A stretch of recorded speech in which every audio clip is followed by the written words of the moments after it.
tapi nggak respon, nggak ngomong, nggak apa. Jadi kayak segini gitu, "Mah, kenapa Mah?" Terus gitu-gitu, aku langsung pegang. Ini kok maksa gitu, jadi kan kayak aku, hah orang mah minjem duit maksa ya? Ini ngasih duit maksa. Di balik sorotan kamera, di balik senyuman ramah dan penampilan glamor seorang selebriti, tersimpan kisah pengorbanan yang tak banyak diketahui publik. Hari ini kita akan menyelami perjalanan seorang artis muda berbakat Chika Jessica yang dengan tulus menolak job di acara-acara besar televisi. Demi sesuatu yang jauh lebih berharga, ibunya yang sedang sakit keras. Nama Chika Jessica mulai bersinar sejak kemunculannya di beberapa program televisi swasta. Pembawaannya yang ceria, gaya bicaranya yang luwes, serta kecantikannya membuat Chika jadi idola baru anak muda. Job demi job berdatangan host, bintang tamu talk show, bahkan tawaran main sinetron. Namun di puncak karir itulah takdir mulai menguji Chika. Dengan sebuah ujian besar, sakitnya sang ibunda tercinta. Awalnya hanya gejala biasa, batuk, lelah, dan kadang demam. Tapi setelah serangkaian pemeriksaan, hasilnya mengejutkan.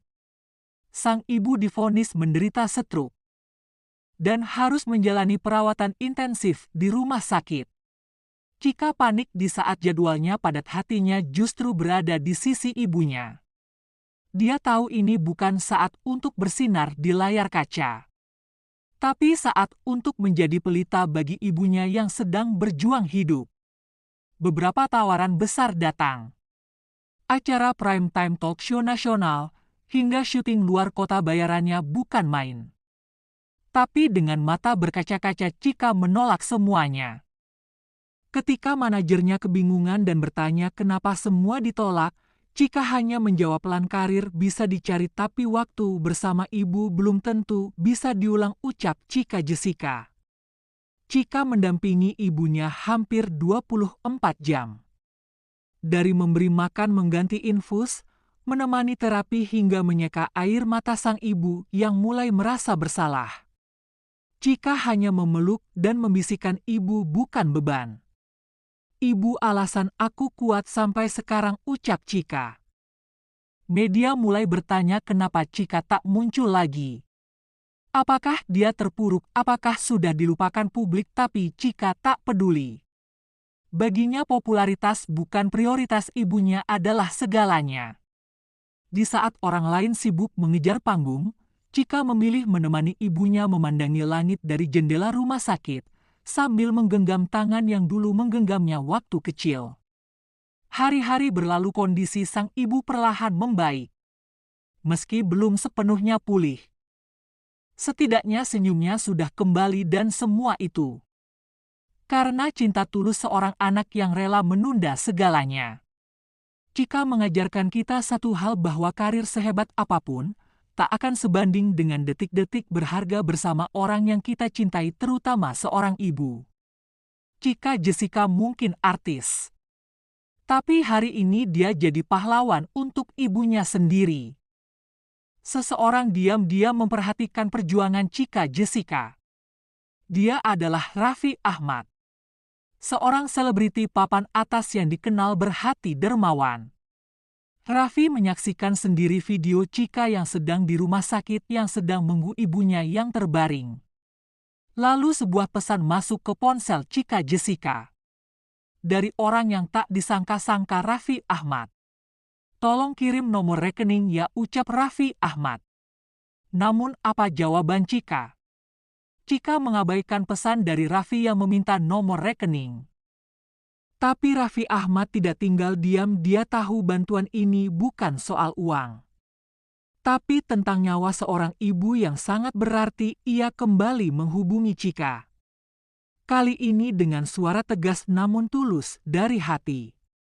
"Chika, kamu nggak minta tapi aku yang mau bantu. Ini bukan kasihan, aku respect sama kamu. Kirim nomor rekening sekarang," ucap Raffi Ahmad. Tak lama setelah Chika mengirimkan nomor rekeningnya, notifikasi pun masuk. Angka yang membuat Chika terdiam, puluhan juta rupiah. Langsung ditransfer oleh Raffi Ahmad tanpa syarat, tanpa ribet. "Aku nggak tahu harus bilang apa, Vi. Makasih banget, ini bukan cuma soal uang, tapi aku ngerasa dihargai, dilihat, disayang, ucap Cika. Doain mama ya, sekarang udah jauh lebih baik. Dan makasih buat kalian semua yang terus support. Terutama buat Raffi, Allah yang balas kebaikan Raffi, ucap Cika. Kan maksa tuh minjem duit kan. Ini nggak ngasih duit, dia maksa. Masya Allah. Kamu ditransfer Raffi Ahmad karena dia ingin membantu kamu dalam pengobatan mama. Iya Kak. Iya, Masya Allah. Masya Allah. Jadi berapa kali sih dia, kayak gimana sih dari awalnya dia? Dari tahun lalu Dari kan tahun mama lalu. kan udah jalan cuci darah tuh hampir jalan tuh mau 2 tahun lebih. Nah pas mama cuci darah, Raffi juga udah tahu. Nah itu kan udah hampir jalan 2 tahun yang lalu. Nah tahun lalu Raffi udah sini aku bantuin buat biaya mama, kata dia gitu. Nggak usah, aku bilang gitu. Nggak, itu ketemu atau obrolan tiba- di belakang di Panggung. ya kita sebelum syuting lah di ruang make up lah gitu. Nah, kamu cerita apa? Nggak mungkin karena dia juga tahu beritanya gitu kan. Jadi kan nanti bahas ini ya, di briefing dulu kan. Terus kan akhirnya dia tahu. Terus dia juga nanya-nanya, kenapa mama ya gini. Ya teman-teman kan kayak Karos kan nanya, kalau nggak ada kamera pun tetap ngobrol gitu. Jadi sinilah aku bantu, aku bilang gitu. Nggak usah aku bilang gitu. Udah tuh. Terus udah gitu kemarin lagi, sekarang kan lagi sering syuting bareng. Dia gitu lagi tuh, sering bercandaan kan. Ciko jomblo nih, jomblo bla bla bla gitu. Tapi dia keren loh bla bla bla gitu kan. Dia lagi rawat ibunya yang sakit. Kita doain semoga sembuh ya, aku bilang gitu kan. Makasih transferannya 3M. Aku sering bercanda gitu. Waduh dia gitu-gitu kan. Udah sih habis itu, habis selesai bercandaan gitu, tiba-tiba pas kombrek dia Minta transfer, minta rekening, aku transfer segini, dia bilang. Jangan, aku langsung berkaca-kaca Kak Ros, merinding. Kok enteng banget orang ngeluarin duit segitu. Aku beneran kayak langsung, wah sadis banget. Enggak usah, cepetan. Sementara kan dia pun sibuk kan Kak Ros, jadi udahlah aku pikir dengan niat dia kayak gitu aja kan aku udah, Masya Allah gitu kan. Udah tuh berlalu lah, minggu depannya syuting lagi. Udah pas syuting, Cika, gue tungguin lu, kata dia gitu. Mana rekening? Oh iya, jadi sebelum itu juga kamu belum kasih nomor rekening? Belum Kak, karena kan kayak Tapi dia inget ya? inget Kak Ros gitu kan. Kok dia inget ya? Aku bilang gitu kan. Ya udah, sini berapa? Ini mau tag nih. Cepet berapa? Kirim sekarang juga sekarang. Dia gitu ya. Udah aku pikir kan, ya udahlah ini buat mama. Dia bilang kan buat pengobatan mama ya. Ya udahlah, akhirnya aku terima Kak Ros. Masya Allah. Ini aku bilang, sumpah, aku beneran, aku berkaca-kaca, aku mau nangis. Jangan nangis, nanti aja nangisnya kalau aku meninggal. Makin nangis nggak sih? Ini orang baik kan nggak boleh meninggal ya. Harus panjang umur ya. Ngomongnya gitu sih? Iya kan, sebel ya. Ih, di situ juga iya aku kayak, ya Allah, sebel. Apaan sih Dan tuh kalau gue nggak punya duit, gue minjem duit sama lu. Ya kapan lu nggak punya duitnya ya? Amin, dia banyak rezeki, insya Allah udah bantu orang. Amin. Tapi sebenarnya kan kamu sendiri, ini kan kamu emang juga tuh kerja, juga membiayai pengobatan mama. Bahkan kamu karena merawat mama juga jam kerja kamu kurangin. Ya. Dan itu kan kamu pakai uang tabungan ya untuk biaya pengobatan kemarin ya mama. Sebenarnya itu kamu dalam kondisi kalau ada butuh bantuan, kalau dapat bantuan tuh kayaknya wah lebih meringankan atau gimana?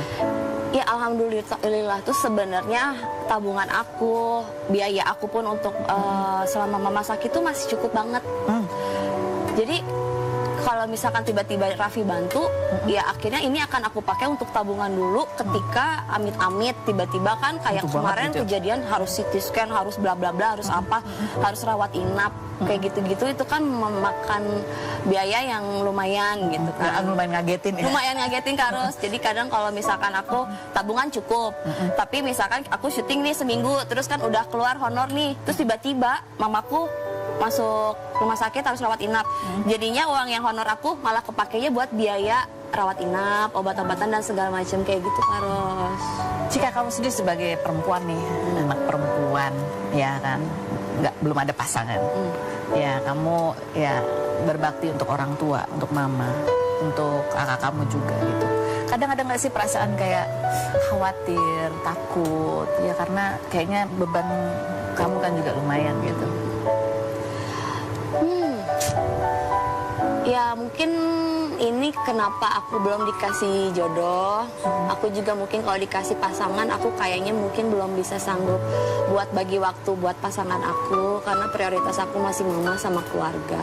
Tapi aku nggak mau dijadikan beban kalau misalkan mama dan keluarga jadi tanggungan aku, karena aku merasa aku juga bahagia kok ngelakuin itu aku pengen, dan alhamdulillah ada aja rezekinya gitu Kak Ros.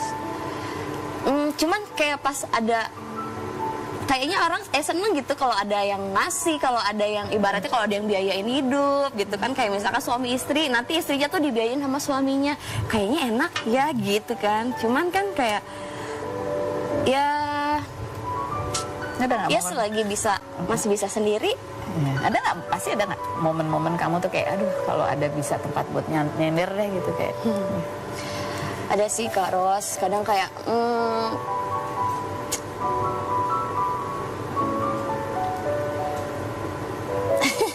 ya jatuhnya sekarang ya kalau secara fisik gitu kan ya nggak ada ya. Kalau misalkan ngadu apa-apa pasti kan doa, udah ngadunya sama Allah aja. Ya pengen kadang kalau misalkan lihat pasangan sendiri itu enak, tapi berdua lebih enak deh kayaknya gitu ya. Kadang kita hanya perlu satu orang yang peduli. Untuk mengubah segalanya, terima kasih Raffi Ahmad. Terima kasih atas ketulusan yang tak banyak bicara tapi nyata. Dan untukmu Cika Jessica. Teruslah kuat, ceritamu adalah bukti bahwa kebaikan masih nyata di dunia ini. Jika kisah ini menyentuh hatimu, bantu sebarkan video ini.